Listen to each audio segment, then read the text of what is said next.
Hi everybody, welcome to the dungeon. My name is Robin and today is Flameworking 102.74 Sky Blue Reduction. A couple of weeks ago I did a video about knowing your flame and a reduction flame and a neutral flame, and in it I used specifically sky blue because it's such a great color to tell what kind of flame you have. So today I want to use the sky blue specifically for its magical reduction quality. The color choices that I used in this demo worked great with the sky blue. So I hope you all enjoy this one and give your sky blue another try and play around with its magical reduction. So with that said, I hope you're all doing safe and well out there. Thanks so much for joining me, and I'll see you next time in the dungeon. All right, I'm going to get everything started out with my base color of blue sky. And this was one of the first colors I ever used in Flameworking, actually. This in black and white. So I'm going to start out by heating up this color. It's a nice and soft, opaque color.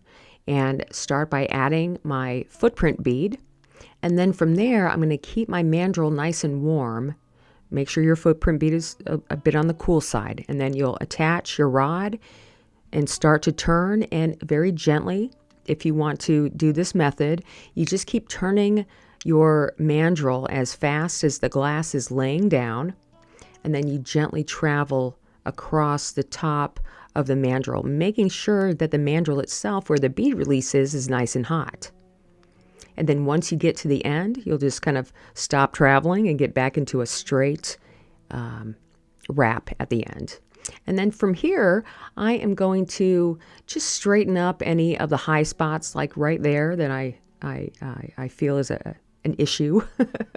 And then I'm just going to gently heat the whole surface up and give it one roll just to set the diameter. And then from there, I can start to use the cool side of the bead as a guide to work my hot side. And I'll just gently angle into the warm side. And I'm just going to finish rolling this out now, working on my edges and getting everything just right before I move on.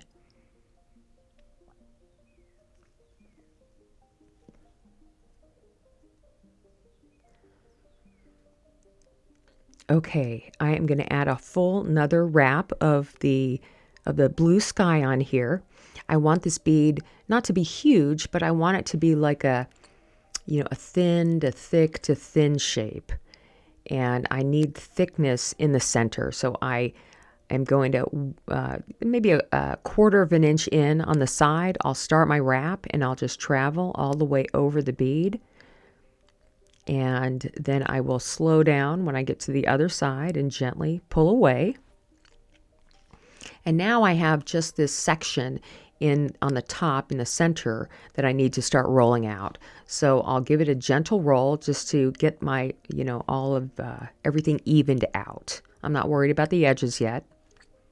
Now with with the ends, all I need to do is heat my end until it gets nice and warm. I'll heat the other side just because I feel like I'm neglecting it. But then I'm going to heat straight on kind of the shoulder and let that glass all round out. So I have a really nice rounded end. And then I'll do the same thing on the other side. Sometimes you can come out of the flame and the glass will continue to round out. And I'm just trying to get to my final shape here. This shape can be anything you want, but I wanted something longer and just kind of like a long egg shape. And you'll know you're in the right flame if everything comes out nice and blue. Okay, so now let's add some pattern. You can add this however you want, but after doing this several times, I found that the dark violet worked really well on top of the blue. It didn't react or anything. It didn't strike any colors at the end. So that's what I'm looking for in these color choices. Something that does not strike and something that doesn't react. And this worked out great. So what I'm going to do is I'm going to make like this soft, kind of a C-net design. And I am working my hardest side first. I have a really hard time going from my right to the left. So I always do the hard one first. And it's okay if it's a little squiggly, if they're not perfectly, beautifully placed lines. That's okay for this type of design. No big deal. And I'm just going to secure my ends. And really, I'm just picking a spot on the top and adding my glass in a lazy wrap and just trying to follow that pattern all the way around. And one side will look a little bit better. The other side will look a little bit tighter. And that is completely all right for this. It just kind of enhances everything. Now I'm just going to melt all of that in. And then we'll get ready to add our crossover lines. I did try some other colors besides this transparent violet, and they just did not work out as well. So here on the other side, this is the easier side for me. I'm just going to add my stringer right to where one of the original stringers were. And then I'm going to follow it through my heat. And what I'm trying to do is to get the lines to cross over each other nice in 90-degree angles to make small squares. If they come out more rectangular, that's okay too. I'm just trying to pick a spot and gently wrap it all the way. Now, once I get to the very end, some things get, kind of tight, but I'm not worried about that. I am just enjoying laying my glass down. But other colors I tried a teal, which just reacted poorly with the background. I also tried a yellow, and that did not look as nice as the violet. So what I was thinking about when I was choosing these colors was not only I was looking for something that did not react with the blue or reduce at the end, but something that would look good with the reduction color. And the reduction color is like a rusty red. And I think that the violet and this green that I'm going to use in a minute looked great with it. And you'll have to tell me what you think. Now I'm just working my ends in with my butter knife. I did pick my ends a little bit closer to the mandrel as well, just to even out my pattern. And now I'm just going to heat everything up and melt it in. I can use my butter knife if I need to kind of help me along, especially on those edges. That's really helpful.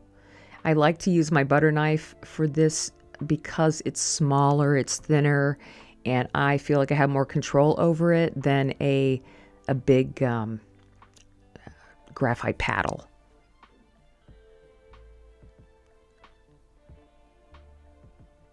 All right, now I'm just going to roll and smooth everything out, and then we'll finish our pattern.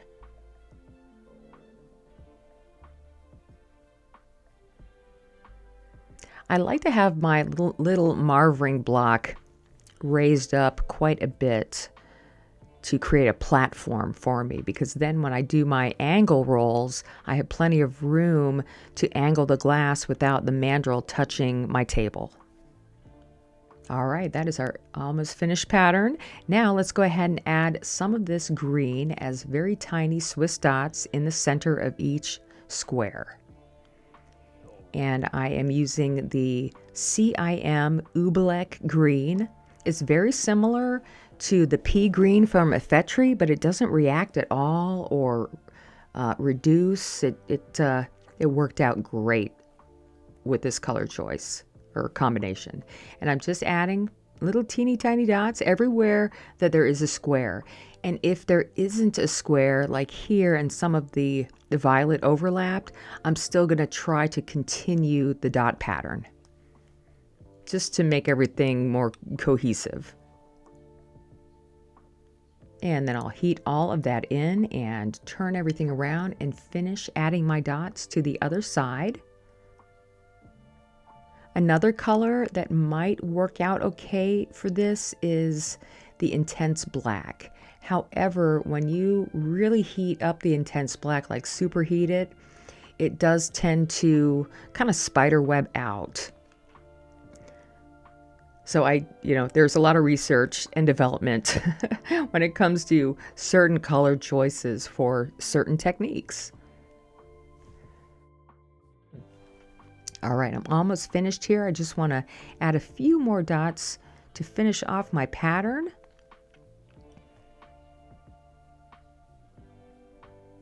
All right, we are just about done. All I need to do is flatten everything out and smooth it down.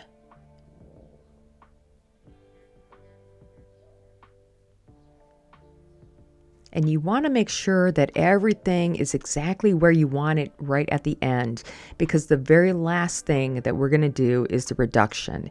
And after the reduction happens, you don't want to go heat your bead up again.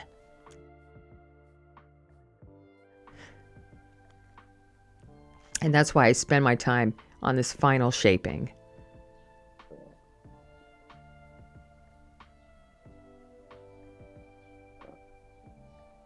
And I just want to finish rolling out that side. And that is our almost, our unreduced bead. I'm going to let that cool down. And now here at the end, all I need to do is get into my reducing flame. And you'll see the reduction happen immediately. I'll get right onto the top of that candle in the center. And I'm just going to gently go back and forth. It will take time, depending on the kind of torch you have, to get your reduction. There are times where it doesn't work though, which you will see another bead at the end where the reduction just would not stick. Anyway, I hope you guys enjoyed this one. I love it. I think it looks cool. And let me know what you think. And on that note, I hope I see you all next time in the dungeon.